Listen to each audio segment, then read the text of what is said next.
TikTok is available now in over 154 countries with over 1 billion users and has been downloaded almost 180 million times in the US alone. 60% of TikTok users are Gen Zers, and as we know, Gen Zers are trendsetters. For example, a top trending song on TikTok is typically a top trending song on Spotify as well, which just illustrates the true influence of the platform. However, between January and April this year, the average age of TikTok's user base has increased, with more people from all generations tuning in to see what all the buzz is about. And TikTok users truly do love the app.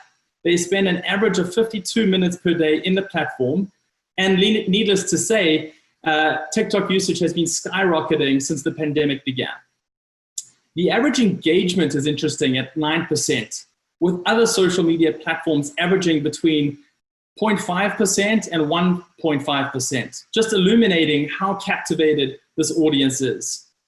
An interesting example when thinking about the comparison of video content across social media platforms is when Jennifer Lopez posted the same video on Twitter and TikTok. She has 45 million followers on Twitter and 5 million followers on TikTok. The video on Twitter witnessed 2 million views, while the video on TikTok witnessed 71 million views.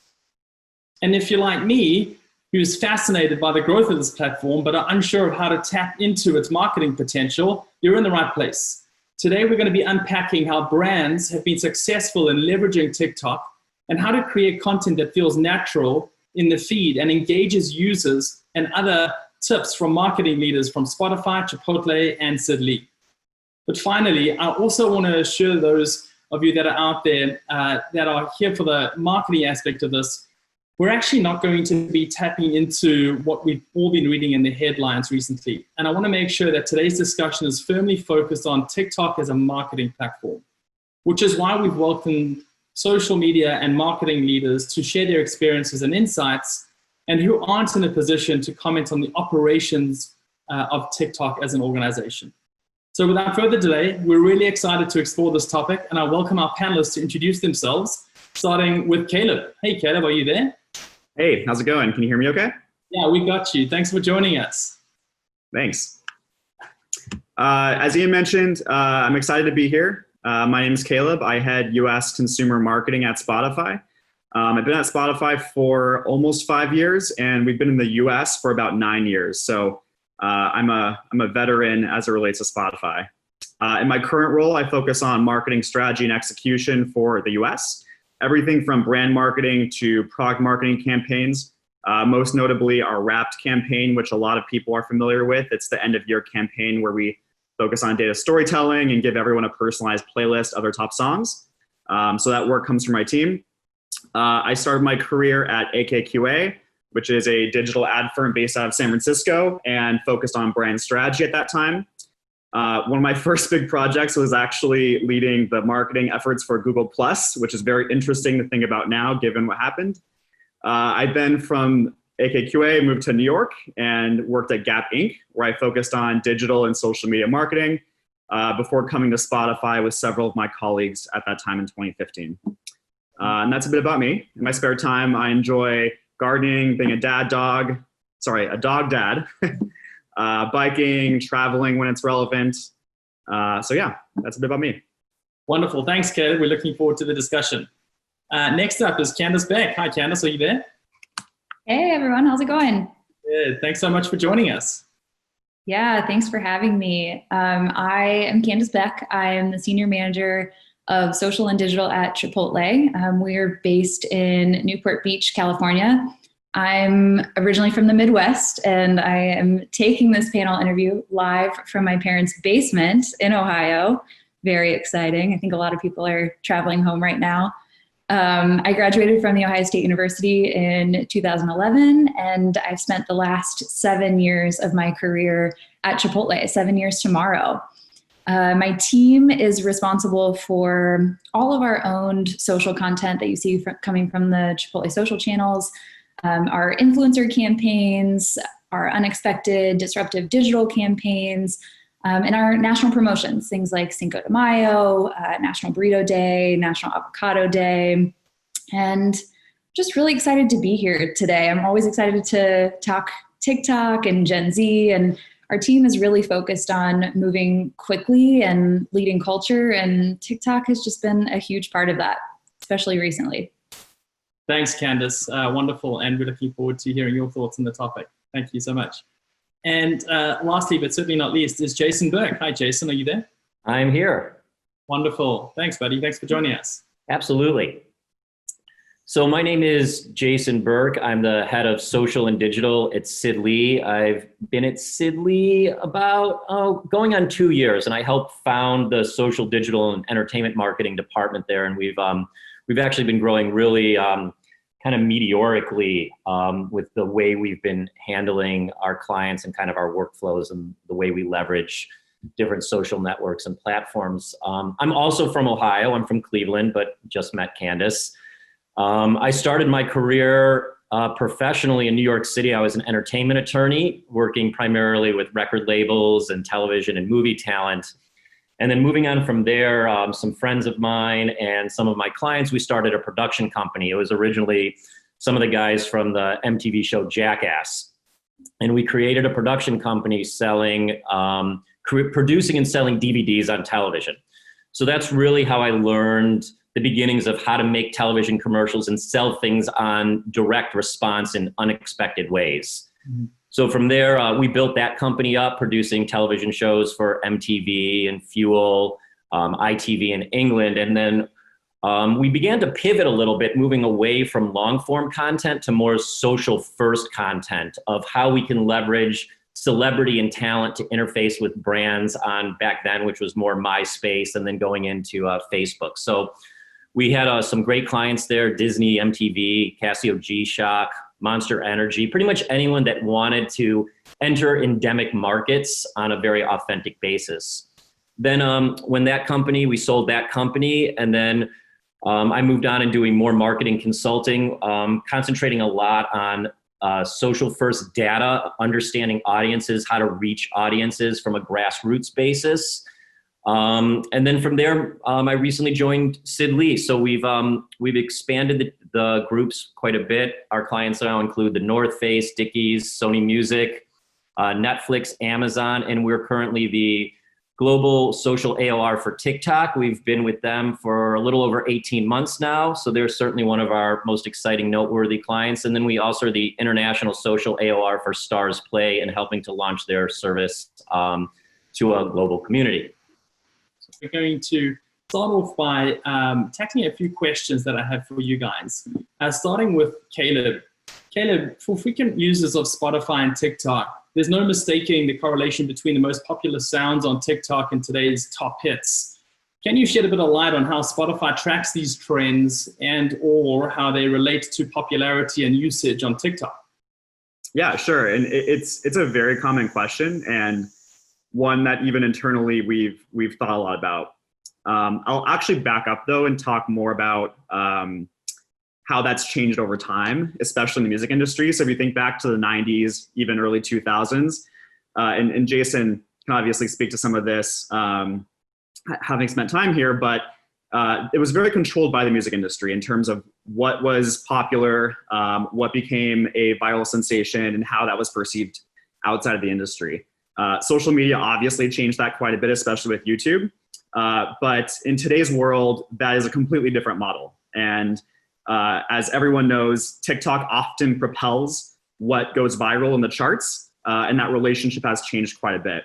I won't go into super deep detail in terms of how this impacts our curatorial strategy and algorithms, since I'm a marketer and not a curator at Spotify. But what I will say is there's no doubt in that relationship between that cultural nuance of Spotify and TikTok. And what I mean by that is when something goes viral on TikTok, that's reflected on Spotify.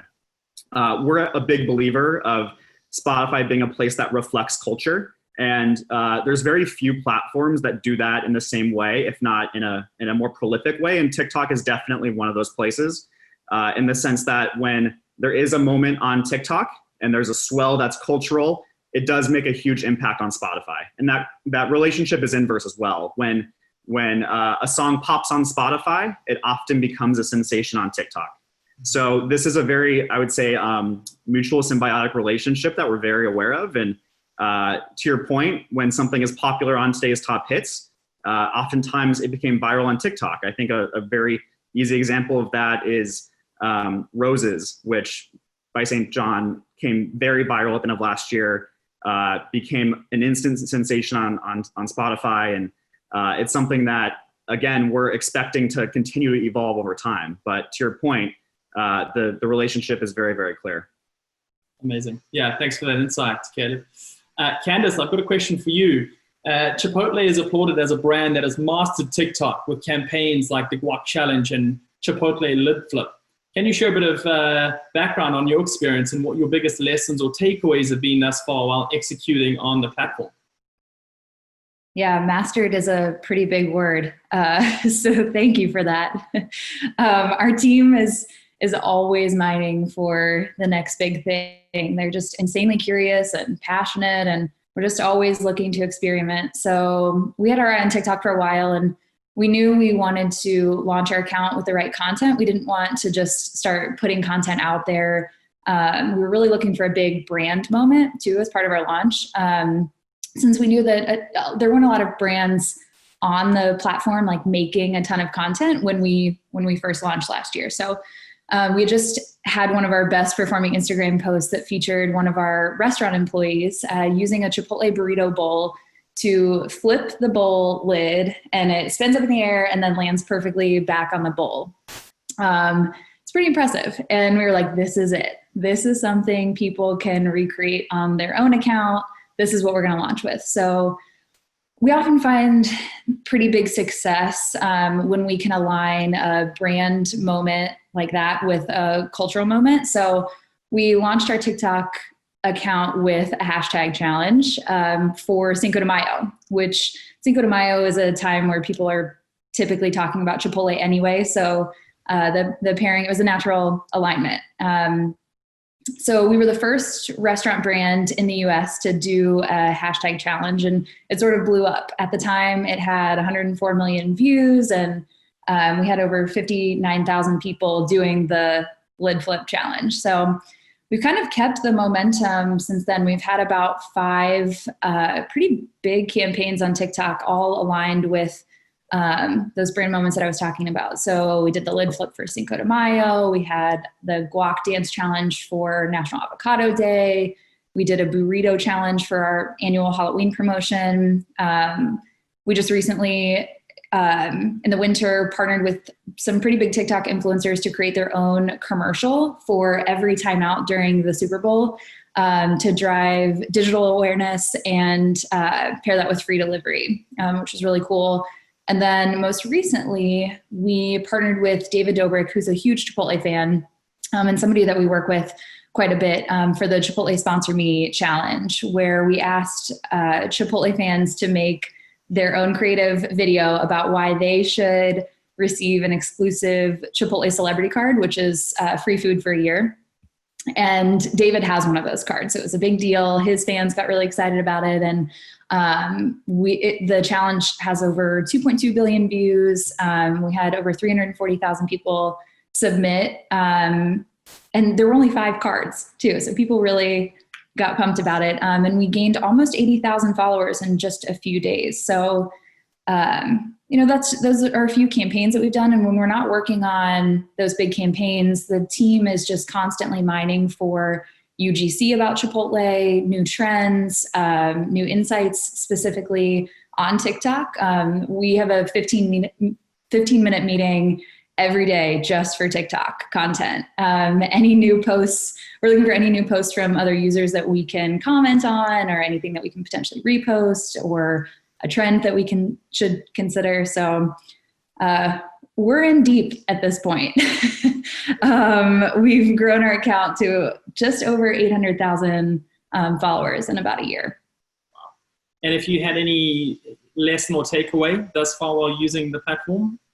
Yeah, probably 2 things. So if you're thinking about starting an account, just do it. Get on there, experiment, see what your followers like. You'll figure it out pretty quickly. And then, don't be intimidated by creating the perfect video. We've found a lot of success with some of our comments on other people's posts about Chipotle. So some of our comments have over 100,000 likes. So, it's not about curating the perfect TikTok, that meets Gen Z's liking. You can get in there and comment and show your users and your fans that you see what they're posting about you. That's great.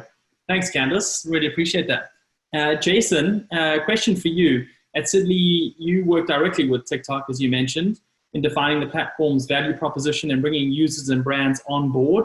What, in your opinion, is the most common misconception about TikTok that you can help demystify for us today? Well, I think the big misconception, especially when dealing with some clients that come from more of a traditional brand background, is it's not an app for teenage girls lip syncing in their room. Excuse me. I think that's what most people think is when I start talking and discussing with potential clients, is it worth getting on TikTok? Why would you get on TikTok? It's always, well, this is just for young girls and it's a lip syncing app.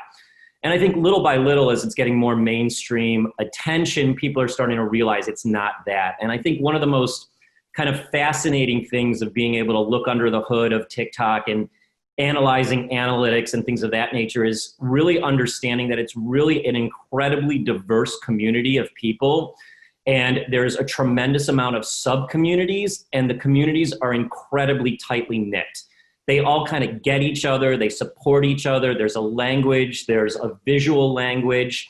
And I think that's the reason why it's become kind of this de facto trend factory. Because once something goes and it hits right within a community, it catches fire and everyone shares and supports that. So like for us, one of our internal mandates of working with TikTok is trying to keep our finger on the pulse and understand where these communities are developing and how they're being served, and understanding culturally what's going on. Are there any communities that are underserved, that aren't getting enough attention, that are creating content that we think people would be interested in? Because, on TikTok, you have the For You page, and the For You page is for you. And it really caters to a mainstream of what's trending on there, of what they think you would like based algorithmically. On social, what we really try to concentrate on is bringing some of those other communities to the forefront. And this kind of informs us as we advise other brands of saying, hey, there's some other really, really interesting communities on TikTok. So if you look at it, there's an incredibly strong LGBTQ community. People of color are very strong in there. There's DIYers, and we see them cross over onto Facebook like crazy. It's insane. Cosplayers, gamers, both casual and competitive, and really for every game. There's a lot of specific communities with, a different vernacular and what type of content is shared. We see a lot within rural America and people in uniform and people of careers that you wouldn't even think. Accountants and lawyers make some really funny content on there. And then also it's inclusive. So people with disabilities and seniors, and then, we can't forget music, but that's just a huge, massive community that's almost saying everyone. But the lifestyle communities within the specific genre of music, they all represent incredible opportunities for marketers and understanding how to tap into them. So I think the one thing that's the most important to demystify is TikTok is not a singular platform with kind of a reputation. It's a lot of different communities and a lot of different people talking in a lot of different ways. So it really represents an amazing opportunity if you can speak that language. Excellent. Thanks, Jason. Cool, guys. Thanks for those answers. We're going to move into a bit of a group discussion now with questions that you can all chime in on. The first one, I'd like Caleb for you to lead, followed by Candice and Jason. I'd like you to tell us a little bit about how your team approaches social media campaigns and content planning. And what does success on TikTok look like, and how does it differ from other social media platforms like Instagram, YouTube, or others? Yeah, sure. So needless to say, Spotify is a very digital company, and the way that we approach marketing is very digital first. So social media has been a core part of our marketing strategy since the beginning. And it is, I would say, an always-on lever that we have that's a big part of anything that we do in terms of marketing. That said, Facebook, Instagram, and YouTube, and Twitter for that matter, are very much so a traditional marketing channel for us, even though they are inherently digital. And what I mean by that is our media spend and our strategy tend to be very formulaic in terms of the planning process and the planning cycles. And part of that is just because they have been so monetized, and that process has been happening for quite some time. TikTok, on the other hand, is a place where we again go to participate in that cultural narrative, and success looks a lot different in that sense, right? We're not looking at the same media metrics and bottom line impact on the business, but instead we're looking at success more as a two-pronged approach. One, creating that culture on platform and making sure it's super authentic to Spotify. I think the example that Candice gave is again, super authentic to that brand. And it creates this swell of people wanting to participate because it's something they would inherently do. However, it's just propelled and powered by the brand. And that's something that's super important for us when we're thinking about how to participate in TikTok and bring that Spotify culture in a way that only we would. So for us, it's super important that while we create this really interesting cultural narrative on TikTok, we are doing our due diligence as marketers to bring that traffic and that intent back to Spotify. So it's very different than a lot of platforms where we don't have that same approach. And we're not often looking at the traditional media metrics. We're looking at, did we create a cultural moment, and did we create something that's authentic to our brand in the sense that no other brand could or would do that on TikTok in the same way. Brilliant. Yeah. And yourself, Candice? Yeah, I'm gonna shorten that window even smaller. So I'm gonna take it from the last year to really the last probably 4 months, which we've seen some huge growth, even just with our account alone. And like Jason said, TikTok is a community. So I think people are really coming to TikTok right now for happy content. I know that's what I'm using it for. At the end of a work day, when I'm sitting on the couch, I'm going to TikTok. I've spent a lot of my day on some of the other platforms. I'm getting my news, and I'm going to TikTok at night to just to get a little bit of that uplifting, fun, user content that is just, I think it's been necessary to bring a little joy to social recently. And we're using our channels pretty similarly. We aren't really using it, our organic presence, for DR so much, or even driving new products, or we're taking the insights that we've learned from the platform itself, and applying that every time we put a piece of content on our channel. So we're really thinking of it as a content hub. Anything you want to add to that, Jason? Excuse me. No, I think Candice and Caleb did great. The only thing I would say is I look at it from a slightly different lens, working directly kind of for TikTok. So we look a lot, one of our kind of mandates is how do we translate what's on TikTok and see how it travels and works on other social platforms like Facebook and Twitter and Instagram. And it really allows us to use other platforms to pressure test within different demos of what people are liking on TikTok and what people are liking off TikTok, and why are people using other channels. So like one big example for us is like understanding why we took a TikTok video of how a bloomin' onion gets made and putting it on Facebook, and how it generated 381 million organic impressions, right? It's sometimes as simple as that, of trying to figure out what is that moment and where are your fans, well, basically where are your TikTok fans that are on different platforms and what content they're going to be interested in. So we found a lot of success, and it was very informing to us of how audiences overlap. So for example, on Facebook, there's a lot of DIYers, there's a lot of crafters, there's a lot of kind of middle America flyover state people. And when we put some of these kind of how you make stuff, or a giant truck making a turn, that almost got 250 million views. We really start to understand what the audience is. So when we start planning, any of our content strategy, either for TikTok, on TikTok, or for people looking to get on TikTok, we really look at a way of understanding kind of what's trending, where the audience is, and what they're going to respond to at that moment. Brilliant. Thanks for that addition. And I think going back to Caleb and Candice, What platform features do you guys rely the most on? Are they paid features or is it organic features or content, should I say? Caleb. Sure. So unlike Chipotle, if you look at Spotify on TikTok, you're not going to find a whole lot. And that's very specific to our strategy in terms of how we utilize the platform. That said, we use a ton of TikTok paid media.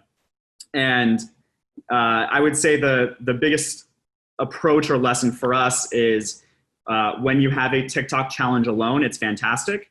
But when you have a TikTok challenge that's coupled with other harder driving media, like specific larger ad placements that are more marquee, that's when we see the highest impact. And it's really the 1-2 punch where you have a relevant cultural moment, let's say with the TikTok challenge, but it's surrounded and bumpered with some of the harder hitting media that's more aligned to our business objectives. And that's the tricky part to balance for us, is figuring out a way where it's still fulfilling what our media objective is, but it's so authentic and so specific to TikTok where it's a separate moment. And the way I think about that is a lot of our campaigns, while they have really polished, specific creative, we never, ever, ever flop that onto TikTok, even for banner ads. They're always very specifically crafted and very specifically meant for TikTok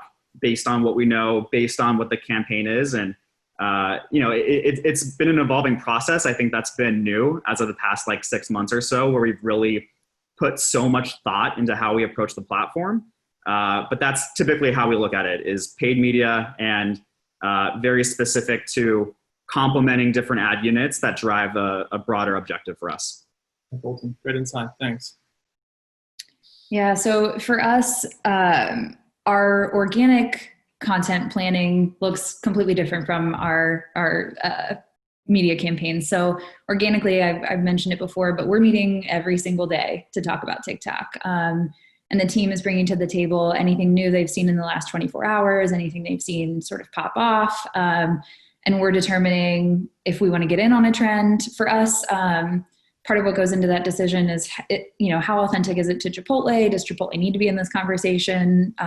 If we made content around a trend, we're just always asking ourselves, would it flop? Or are people actually going to relate to this? So on the other side, in terms of campaigns, our TikTok team would laugh at this question. Our first hashtag challenge that we did, they told us we needed about 5 weeks to pull it off. And we came to them and said, we need to do this in 5 days.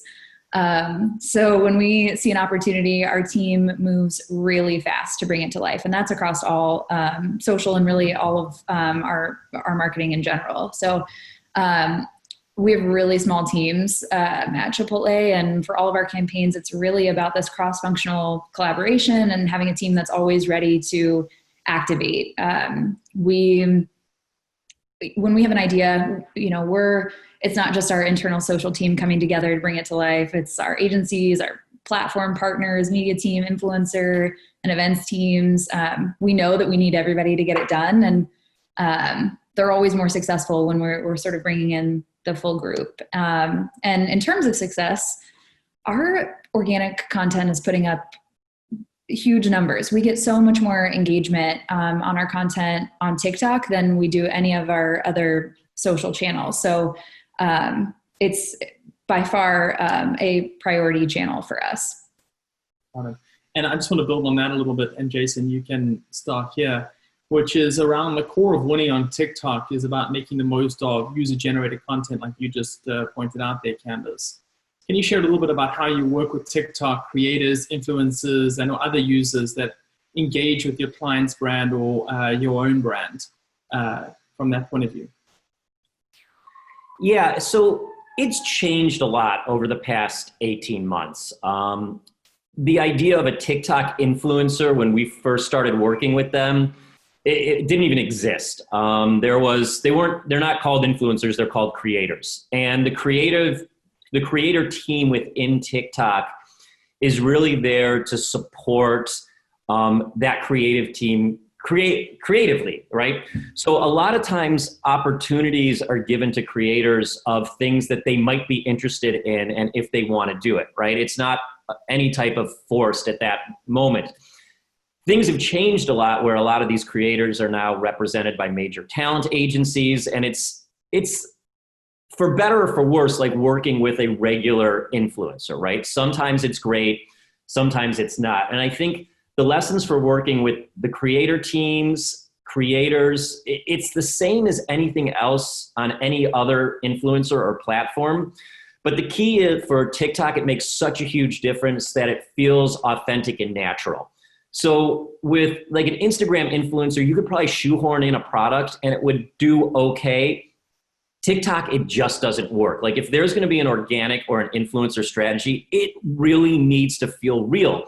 And by real, it doesn't need to be perfect. I mean, usually it's that kind of behind the scenes, whoops, humanizing moments that work the best.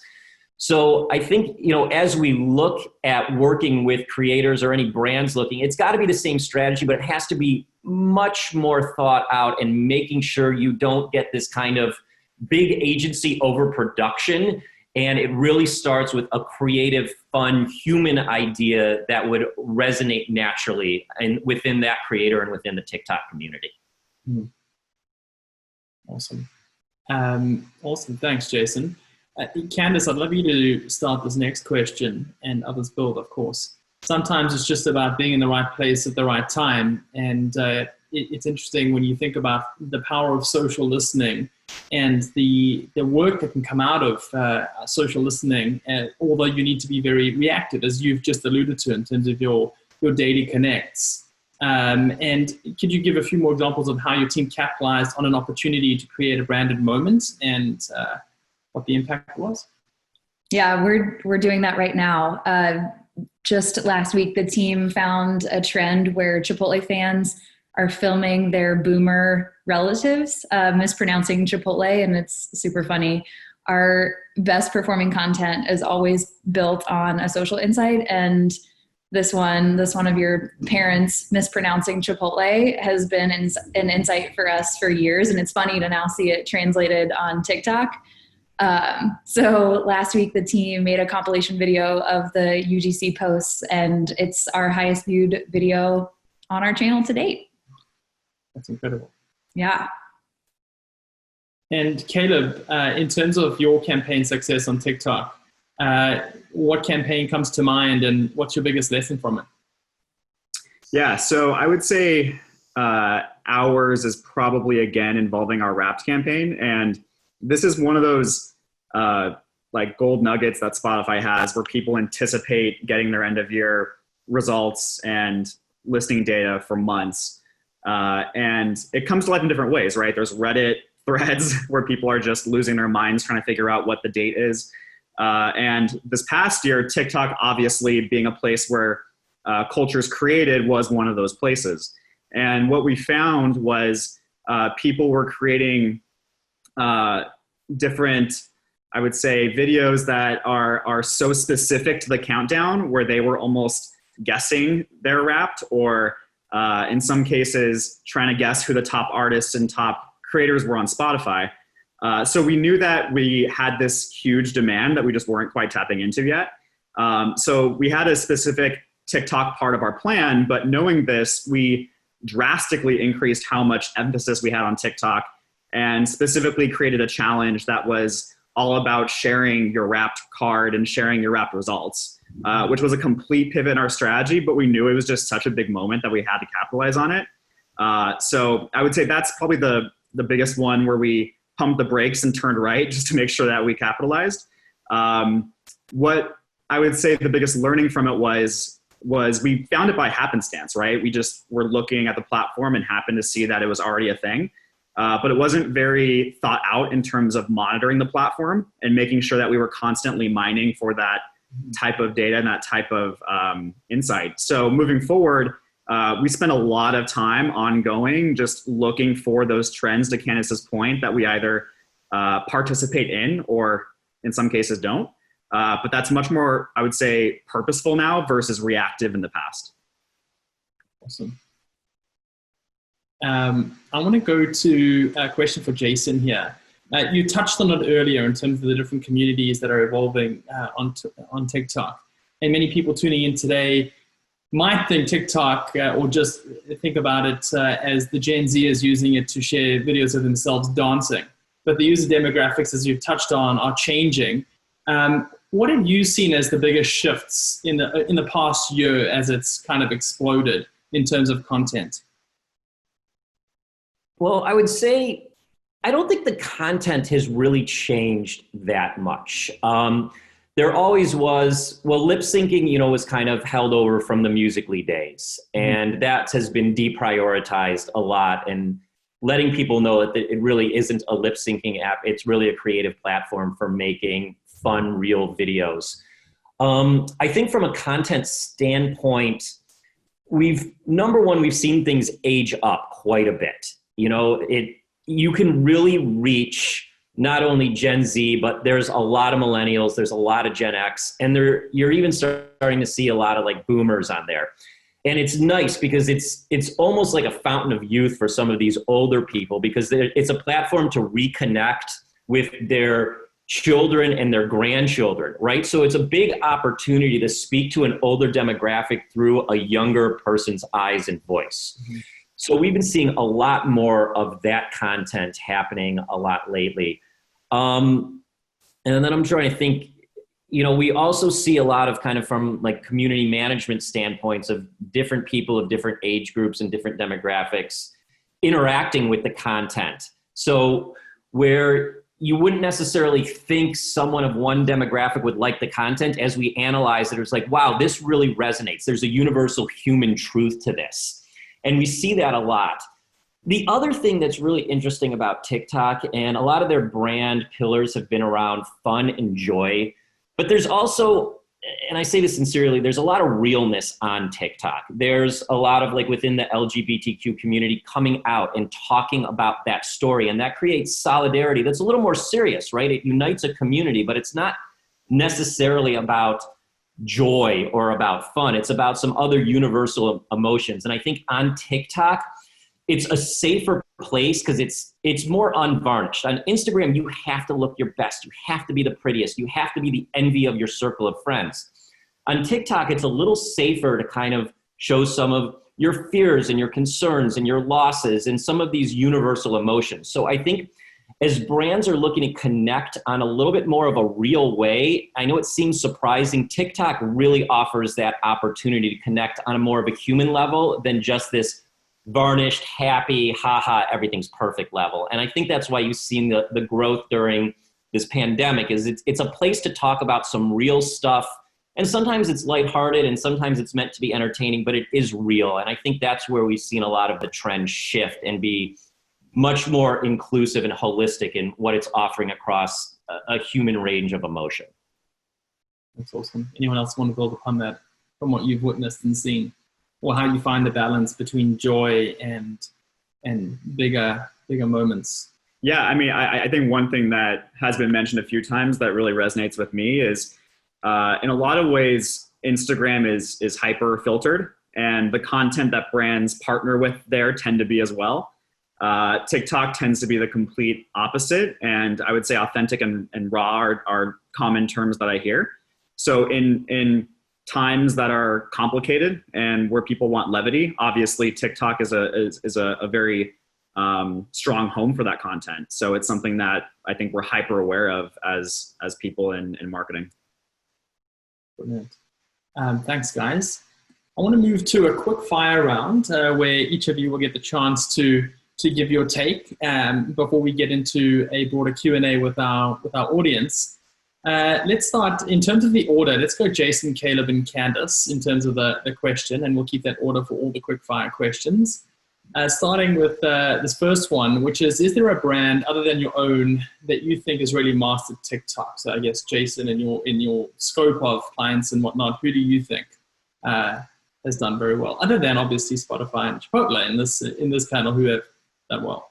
Come on, you just robbed me of that. Chipotle and Spotify are crushing it. Crushing it, exactly. But besides that, there's a couple channels that I think are doing really well. I love Ben and Jerry's because it just doesn't get any more real than them. They just don't care. They have a position, they plant their flag in the ground, and they do not care about the ramifications. And it's amazing, and it creates so much brand love. I mean, if you like them or don't like them or don't agree, you can't take away that they have a view and they're not afraid to express that view. So we love Ben and Jerry's. Awesome. I love Washington Post. You take something that as a brand you would think is pretty stale, and they just flip it on its head, and it's all behind the scenes, and it's raw, but it's good information. It's kind of like if you took a little bit of John Oliver, put him in the Washington Post, aged it down a lot. This is kind of what you get. And I think they do an amazing job also. Crocs is good. They spend boatloads of money clearly on influencers and bringing in the right people, but it doesn't fall flat. So I have to give them credit for saying, all right, if you're going to go all in and you're going to grab Post Malone and people like that, you got to do it in a way that's going to work. And they've done a really good job of that. So those are the people that I'm really big fans of from a marketing standpoint. And then we also have a lot of love for Brittany Broski from a creator standpoint. She just makes you feel good, and it's real relatable. And, you know, from an influencer creator standpoint, we just think she's great. And we do our best to interact with her as much as we can from a community management standpoint. Creators in a moment. We love her too. She's great. Caleb, who are your thoughts? Yeah. Well, I'll say one thing that I forgot to mention earlier, which is I don't think every brand belongs on TikTok. I think you really have to know your brand ethos and what you stand for and how you stand for it. And, you know, to Jason's point, I think the ones that do a good job are the ones that are just like unapologetic about being there for whatever reason that they are there. And the one that I think does the best job, actually Jason mentioned it, is Crocs. And man, do they not give a shit about what people think about how they are positioned. And, you know, Crocs is one of those brands where there's a lot of levity in terms of how they approach content for obvious reasons. And I think specifically their $1,000 Crocs challenge, where they ask people to basically like glam up their Crocs and make them cooler, was just a really unapologetic approach to content that felt very native to TikTok. So that's probably my favorite example. ESPN's pretty good. I think they do a good job of creating culture in a way that's not extra forced, which I think is harder in terms of sports marketing. So I would say those two are my favorites. Yeah, Crocs definitely makes my list too. I'll take it a different direction though. I have loved following the NBA since I got on TikTok. I'm pretty jealous of all of the content that they have access to just from, you know, such the volume of teams and just the highlights and mascots and fans. Like they just have so much at their fingertips and they take full advantage of it.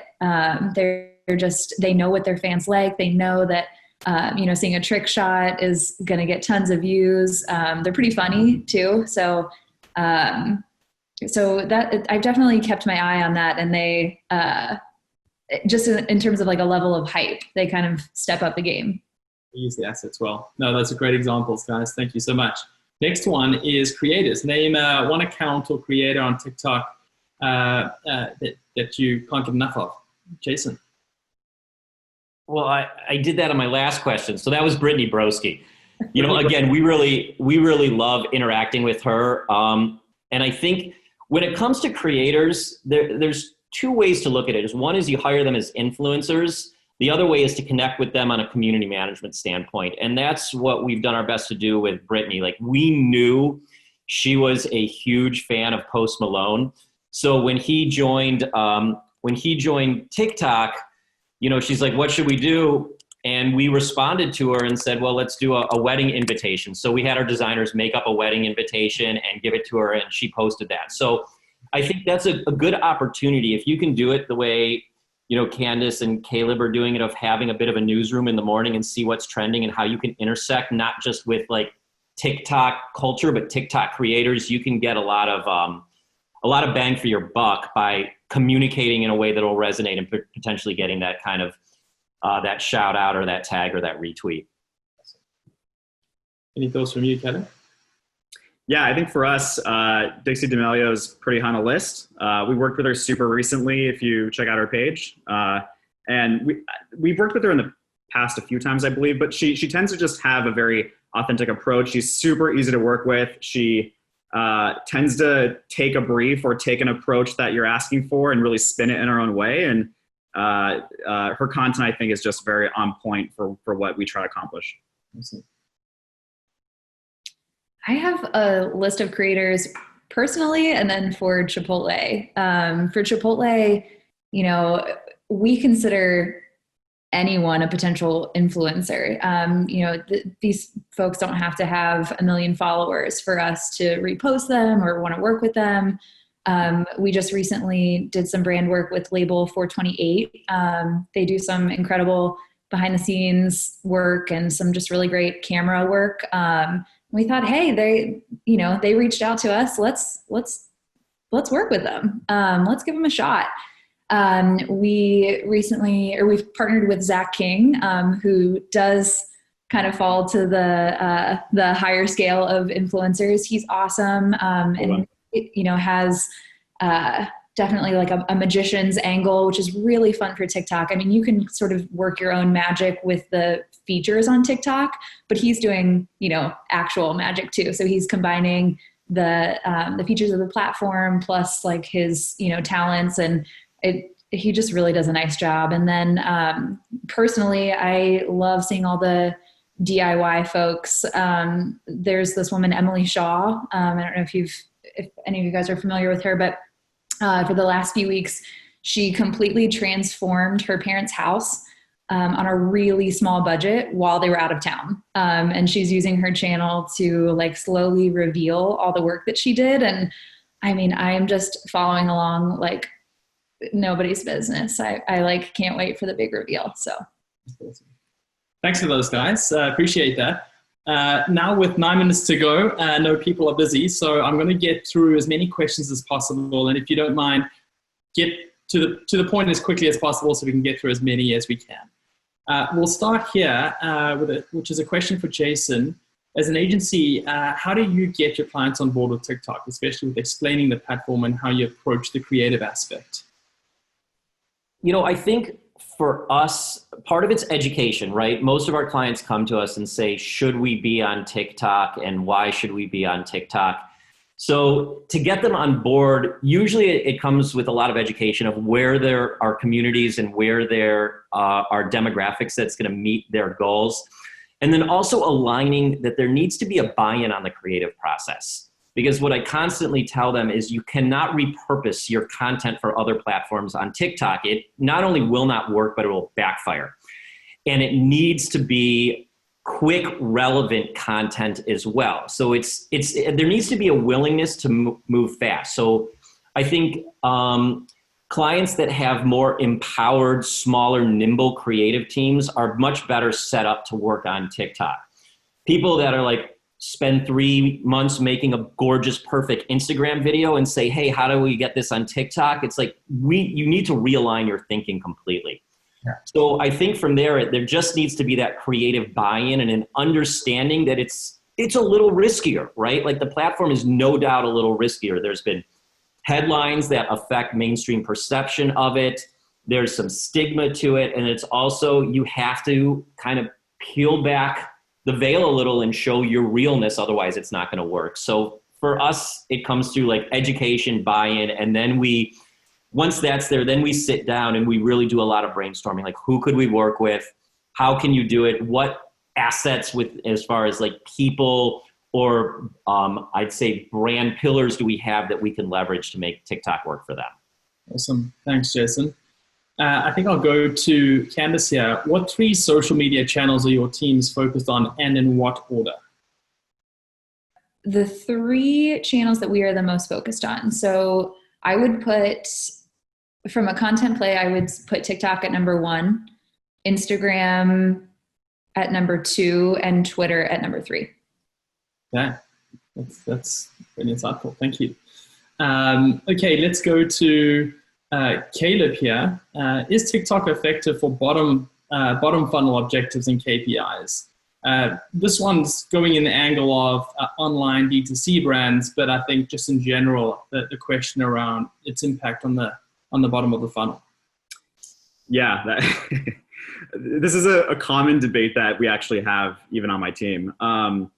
If you go to TikTok today and say, give me a performance marketing plan, they're not going to be set up to do so yet as a advertising solution. That's just a fact compared to the bigger players like Facebook. That said, they're quite effective at doing it. We just don't know how to harness it exactly to drive the same spend levels that we would on, say, Facebook or Google. I would say as a traffic driver, we've been very impressed with the amount of traffic and bottom level performance TikTok can drive, but it's kind of wild westy right now. So I would say we're hopeful and we are surprised when it happens, but it's not a active part of our performance marketing strategy, if that makes sense. Awesome. Yeah, it does. Early days. Jason, this is from Mimi. For smaller companies with small clients, but with big messages to get out there, how do you propose they use TikTok to build a following? I mean, I think there's nothing better than smaller clients because they don't carry as much bad habits and as much baggage. So I think you can get huge ROI on TikTok. And it's just like Candice said, it's easy. Start a channel. Make a video about something you care about or your brand cares about. Look at how people are being creative and get creative. The more bootstrappy, rough, real it is, the better it'll work. So, obviously it shouldn't be jumping on a bandwagon because being late to a trend is no good. If you can intersect that trend while it's happening and do a good one, which is, again, being nimble and quick and not being afraid, it often pays off. But I think the key is like, just look at it like you're trying to make some videos to connect and have some fun and understanding that it's not going to be perfect, but if it feels real and fun, you'll probably get some good mileage out of it. So again, just like Candice said, make the channel and start putting videos out. You would be amazed. And a lot of people in my team have become pseudo influencers because they just made a video about throwing something out the window or cooking something and it just caught fire out of nowhere. So it doesn't cost a lot to make these type of videos. So I would say just do it. Awesome. Great advice. Thank you, Jason. Candice, coming to you, how do you think brands can work with TikTok creators while still remaining authentic? How do you sort of help guide them or brief them in the way that ensures your brand's tone and brand vibe isn't lost? Yeah, this is something that's super important to us no matter what channel we're on. The first question we always ask ourselves when we're considering working with an influencer or a creator is, are they a Chipotle fan? Because if their fans know that they're a Chipotle fan, the work is done at that point. Their fans know that the partnership is authentic. Sometimes they might even know their, Chipotle order. Their fans might know the influencer's Chipotle order by heart if they've talked about it before. We just want to make sure that they eat our food and that they, that they've talked about Chipotle before, or it's very clear that they just are genuine in the partnership. So that would be my biggest advice, is just make sure that, not to use that buzzy word, but the partnership will come across authentic if it's genuinely authentic. Awesome. Thanks, Candice. I think we've touched on this a moment ago, but let's go back to this question. And anyone with thoughts on this, because it's directed to all, can you revive or recreate a trend successfully, or is it a missed opportunity if you don't jump on it immediately? Who's got an initial reaction to that? I think it's a missed opportunity. You can't be late to the game on TikTok, right? You need to be watching it. You need to have your social listening tools. You need to have the people in your office that are diehard TikTok fans. You need to be informed at that point. If you're hearing about it, it's probably too late from my point of view. Excellent. Yeah, I'm sure the rest of you agree. You're all nodding. Spot on. Yeah, absolutely. Well, guys, we've just hit the hour pretty much, and this has been a really insightful conversation, and your insights and experience is invaluable to everyone that's tuned in. I know that we've got hundreds and hundreds of people that have learned a lot from just your guys' comments and thoughts today. So just a huge thank you on behalf of everyone that tuned in and BrainStation for taking the time to share your learnings and to join us on our panel today. And thank you to everyone that tuned in and taking the time to learn from our experts and be part of our community. We're delighted to have you. And we hope to see you on our next panel on how D2C brands are redefining the future of retail. So without any further ado, we'll say thank you so much. We'll wrap it up there and wish everyone a wonderful afternoon, and stay safe and stay well. Take care, guys. Everyone, thanks. Thanks.